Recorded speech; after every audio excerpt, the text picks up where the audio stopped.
Hello everyone, তো আজকে চলে এসেছি সকাল সকাল ঘরের কাজবাজ নিয়ে। তো এদিকে ঘর ঝাড় দেওয়া মোছা এগুলো চলছে, আর প্রতিদিন এগুলো তো থাকবেই, ঘর ঝাড় দেওয়া মোছা। তো আমি আগে ঘর দিকের কাজগুলো সব কমপ্লিট করে নিলাম, তারপরে এদিকে চলে এসেছি বাইরের দিকে ঝাড় দিতে।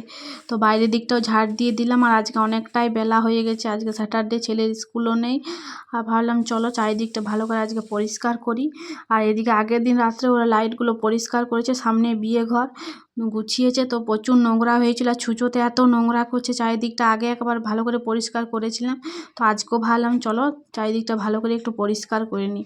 তো এদিকে ভালো করে ভেতরগুলো জল দিয়ে ধুয়ে নিলাম, আর প্রচুর ছুঁচোতে নোংরা করে দিয়েছে। তো সকাল সকাল এগুলোই আজকে আমার কাজ বাজ চলছে। তারপর ফুল গাছগুলোতে একটু জল দিয়ে দিলাম। আর শীতকালে না একদমই রোদ থাকে না আমাদের ঘরে, তো গাছগুলো ভালোভাবে হতে চায় না, তাও আমার শখে দু একটা গাছ লাগানো থাকে। তো এদিকে ভালো করে গাছগুলো জল দিয়ে দিলাম।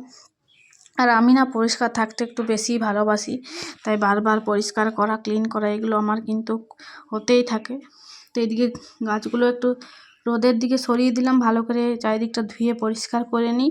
আর শীতকালে না প্রচুর জামা কাপড় হয়ে যায়, তা এদিকে এক বালতি পুরো কাচারও হয়ে গেছে, সেগুলোও কাচবো এগুলো পরিষ্কার করার পর।